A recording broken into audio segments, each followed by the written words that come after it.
നമസ്കാരം. ഇന്ന് ഞാൻ സംസാരിക്കുന്നത് ആത്മീയ മൂല്യങ്ങളും ജീവിതത്തിൻ്റെ ഗുണനിലവാരവും എന്ന സബ്ജക്റ്റിനെ പറ്റിയാണ്. നമ്മുടെ ജീവിതത്തിൽ നമ്മൾ മൂല്യങ്ങൾ ആർജിക്കുമ്പോഴാണ് ശരിക്കും നല്ലൊരു സൊസൈറ്റി തന്നെ ക്രിയേറ്റ് ചെയ്യപ്പെടുന്നത്. എന്തുകൊണ്ടെന്നാൽ ഓരോ വ്യക്തികളും പരസ്പരം ആശ്രയിച്ചും സഹകരിച്ചും ജീവിക്കേണ്ടവരാണ്. അപ്പോൾ നമ്മുടെ ഉള്ളിൽ മൂല്യങ്ങളും നന്മകളും ഉണ്ടെങ്കിൽ അത് മറ്റുള്ളവരിലേക്കും പ്രേഷിതമാകും. ഇങ്ങനെ പ്രേഷിതമാകുന്ന നന്മകൾ സമൂഹത്തിനാകെ ഒരു സ്വരലയം ഉണ്ടാക്കും. ഈ നന്മകളെ ആർജിക്കുമ്പോഴാണ് നമ്മൾ ശരിക്കും ജീവിതത്തിൽ വിജയം നേടിയെന്ന് നമുക്ക് പറയാൻ പറ്റുകയുള്ളൂ.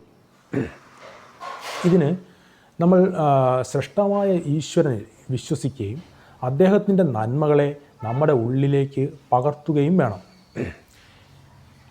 മാത്രമല്ല, നമ്മൾ ഒരു നല്ല അറിവ് നേടുമ്പോൾ അത് മറ്റുള്ളവർക്ക് കൂടി പകർന്നു കൊടുത്ത് അവർക്കും അതിൻ്റെ ഗുണഫലം അനുഭവിക്കാൻ കഴിയണം. അല്ലെങ്കിൽ അങ്ങനെ ഉണ്ടാകണം എന്നൊരു മനോഭാവം നമുക്കും ഉണ്ടാകണം. അപ്പോൾ മാത്രമാണ് സാമൂഹിക നന്മകൾ വളരുകയുള്ളൂ. അപ്പോൾ മാത്രമാണ് ഒരു അടുക്കും ചിട്ടയുമുള്ള ഒരു സമൂഹം നമ്മുടെ നാട്ടിൽ സ്ഥാപിതമാവുകയുള്ളൂ. ഇപ്പോൾ തന്നെ ഉദാഹരണമായി നമ്മൾ നോക്കിയാൽ എല്ലാവരും ഇന്ത്യയിലെ IPC അല്ലെങ്കിൽ ഇന്ത്യയിലെ നിയമങ്ങൾ അനുസരിക്കുകയാണെങ്കിൽ നമ്മുടെ രാജ്യം സമാധാനമായി തന്നെ മുന്നോട്ട് പോകും.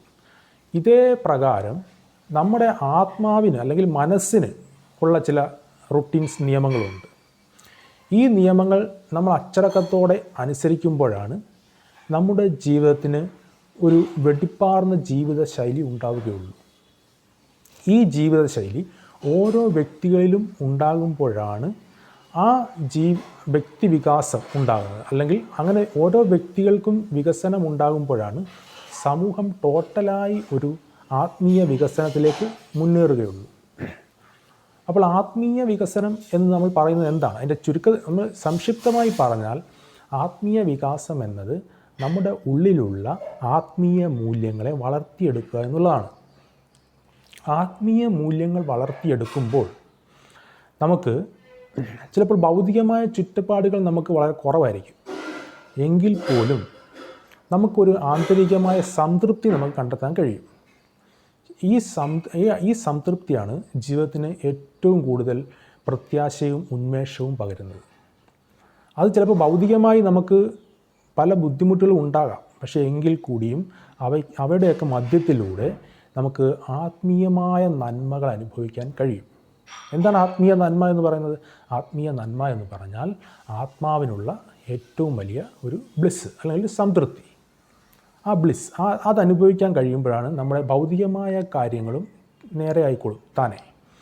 അങ്ങനെയാണ് നമ്മുടെ പുരാണങ്ങളിലും അല്ലെങ്കിൽ ബൈബിളിലാണെങ്കിലും പരിശുദ്ധ ഖുറാനിലാണെങ്കിലും ഒക്കെ പറയുന്നത്, നമ്മുടെ ആന്തരികമായ നന്മകളെ നമ്മൾ വികസിപ്പിക്കുമ്പോൾ നമ്മുടെ ഭൗതികമായ കാര്യങ്ങളും പതിയെ നേരെയാവും എന്ന ഉപദേശമാണ് നൽകുന്നത്. ഇനി ഭൗതികമായി നമ്മുടെ ഒന്നും നേടാൻ കഴിഞ്ഞില്ലെങ്കിൽ പോലും അത് ശ്രദ്ധിക്കണം. ഭൗതികമായി നമ്മൾ എന്തെങ്കിലും നേടുമ്പോൾ സത്യസന്ധവും നീതിപൂർവമായ മാർഗത്തിലൂടെ നേടാവും. അപ്രകാരം സത്യസന്ധവും നീതിപൂർവമായ മാർഗത്തിലൂടെ നമ്മൾ മുന്നോട്ട് പോകുമ്പോൾ അല്പം താമസിച്ചാണെങ്കിൽ പോലും നമുക്ക് ജീവിത വിജയം ഉണ്ടാകും. Thank you.